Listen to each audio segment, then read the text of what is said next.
U.S. Senator Lindsey Graham, shalom. Shalom to you. Thank you very much for coming to our studio. First of all, we're here as part of our Jerusalem conference in New York. You won't be able to attend. Unfortunately not. June 2nd in Manhattan, but it was very important for us to grant the Jerusalem Award to you. The Jerusalem Award hereby presented U.S. Senator Lindsey Graham in recognition of his steadfast and unwavering support of Israel amidst opposition from various quarters. So this is from us, from Arutz Sheva to you, and not only from Arutz Sheva, from the people of Israel. And you're here today in Israel. You'll take this back with you, of course. And by the way, if there's any change in plans, you're invited to the conference. And you're here, and this is your 5th time since October 7th. You were here very quickly after the massacre, right? Yeah, I think it's a time. Number one, thank you for the award. I don't know if I deserve it, but I don't deserve a lot of the crap I get, so I'll take the award. To David, if you're out there, we miss you a lot. Ambassador David Friedman, honorary chairman. No, he was like, I went to the goal line with David and Bibi when Trump recognized the goal line as part of Israel. That was a very moving moment, but Ambassador Friedman was just a force of nature, and what success. Golan, Jerusalem, Abraham on and on and on, So October the 7th, what's this all about? There's been an effort Saudi Arabia is trying to change. I think they're moving in the right direction. The Abraham Accords that Ambassador Friedman and Jared and President Trump accomplished 6 nations recognizing Israel. We'd like to build on that. I think Iran's worst nightmares for the Arab world to reconcile with Israel and move toward the light away from the darkness. So there's a lot going on here. But I brought 10 senators right after October the 7th, 5 R's and 5 D's, to make the statement to the world and to Israel that we have your back. That's often said, but what does it mean? It means you need bombs, you get the bombs. Exactly. Having your back is just easy to say. Why do you need 2,000-pound bombs, precision guided? Hamas is in tunnels all over Gaza. So you got to go down to where they're at and blow them up. So the weapons that were being withheld were outcome critical to winning against Hamas. There were going to be precision-guided J-bombs. It's the weapons package they need the most. This the last thing in the world you want to do is delay delivery of these weapons. So I spoke up. What you heard with me in Austin was just astonishment. Everywhere you look in Israel, Hezbollah, Hamas, Iran have one thing in common: kill all the Jews. They're not trying to help the Palestinians. Hamas is not a movement to make the life of the Palestinians better. It's a movement to destroy the state of Israel. But if you look back at the state of mind during that visit, as you mentioned, Republicans and Democrats, a unity. We heard Biden saying, don't to the Arabs, don't to our enemies. Right. Something has changed. Yeah, well, the world is upside down. What has changed? As the war goes on and as you watch television, Israel's becoming the bad guy. Now, what are they doing? They're trying to defend themselves against a homicidal terrorist network that says openly we'll do it again and again and again. They're down to 4 battalions. Well, it's hard because Hamas uses the Palestinians as human shields. I've been a military lawyer most of my adult life. They take mosques and turn them into ammo dumps. They put rockets in schoolhouses and apartment buildings. They want to run up the number of civilian deaths to isolate Israel on the world stage. Now is not the time to reward terrorists who use their own people as human shields. The answer is not to reduce the ammunition to Israel, is to accelerate the destruction of Hamas. Get them over with, done. That's good for everybody. So what's happened? The ICC. The world is upside down. This is the 30s all over again. The International Criminal Court brought charges against the Prime Minister of Israel, the Defense Minister of Israel for defending the Jewish state against homicidal maniacs, and put them on the same level as Hamas.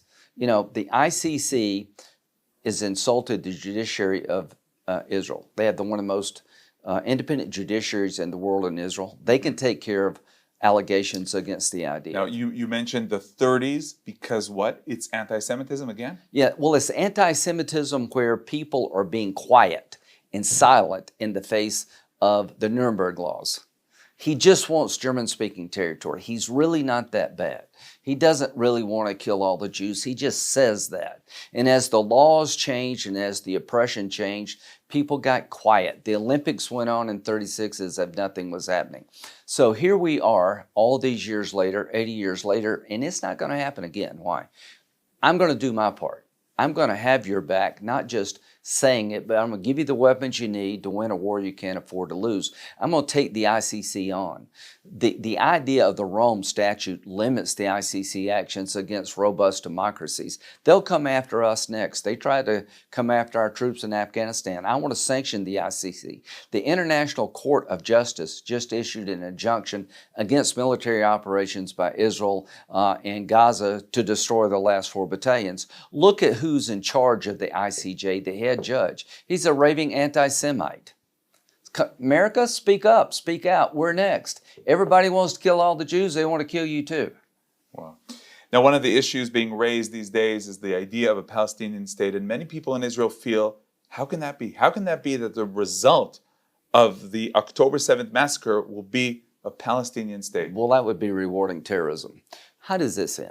We're going to destroy the 4 battalions. What happens next? Saudi Arabia, in my view, is changing. I think the only hope for the Palestinian world is for the Arabs to help them. You know, we've put a lot of money into Palestine. What have we got to show for it? Israel, I don't think, can completely occupy the place forever. So I'm hoping for the Arabs to get involved and de-radicalize. Germany and Japan were defeated, right? How did they turn out to be who they are today? You changed the education system. You pulled the radical ideology up by the roots. You destroyed the regimes. So a unilateral recognition of a Palestinian state rewards terrorism. If there is ever to be coexistence between Israel and the Palestinians governed in a different way, it will come through direct negotiations without conditions. The Knesset passed a resolution 99-9 rejecting the unilateral declaration of a Palestinian state. So when Spain, when Norway, and Ireland recognized a Palestinian state, what is its boundaries? Who's in charge? Have they rejected the destruction of the Jewish people? How could you possibly recognize a Palestinian state? Is paying terrorists. The martyr, Taylor Force, have you ever heard of the Taylor Force Act? It was my bill. So what will happen over time is Israel will have a chance after the destruction of Hamas to sit down, hopefully, and find a way forward that makes them more secure. There can never be a Palestinian state who is dedicated to the destruction of the Jewish people. There can never be a militarized Palestinian state. There can never be a Palestinian state hooked up to Iran. There can never be a Palestinian state who teaches math by if you had 10 Jews, you kill 6, how many would you have left? That can't happen. I don't know what the future holds, but I know this. The sooner Hamas is destroyed, the better. And the stronger Israel is, the more likely you'll get a peaceful outcome. But what if Saudi Arabia says that's our condition? A Palestinian state now with what we got there. They don't want that. I've talked to them. It's up to you to decide. You, the body politic of Israel, you have to decide, not me. I will help you until my time on this earth is up. If you can find a way to create a Palestinian emirate state, call it what you want, that would recognize Israel and live in peace with you, maybe that's a good thing. We're so far away from that. How do you get from where we're to where we want to go? Destroy Hamas, make sure they never come back, take the education system, pull it up by its roots. All I can say is up to Israel to determine who they're going to live with and how they're going to live, not the United States. We're not going to dictate to you how to construct your neighborhood. I will be here for you. If you can engage with Saudi Arabia and the UAE and find a better way, God bless you. But right now, we're talking about the destruction of a homicidal terrorist group, Hamas. And if we don't get this right, Iran is the great Satan. I worry about them immensely. A weak America leads to aggression. So my message here to Israel is, I just don't say I have your back. I want to have policies that will have you back. I want to sanction the ICC because we're next. I want to attack the International Court of Justice as being a kangaroo court.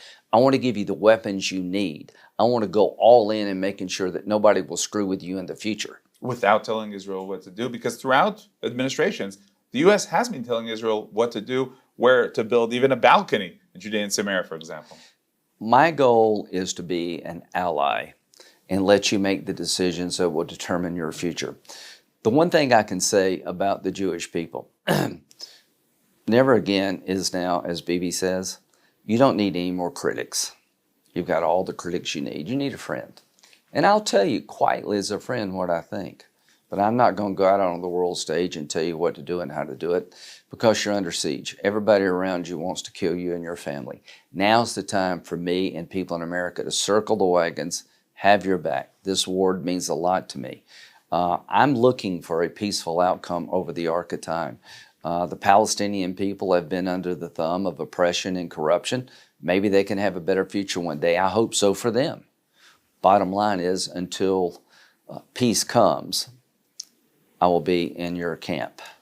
And is the support bipartisan? I'm worried about it.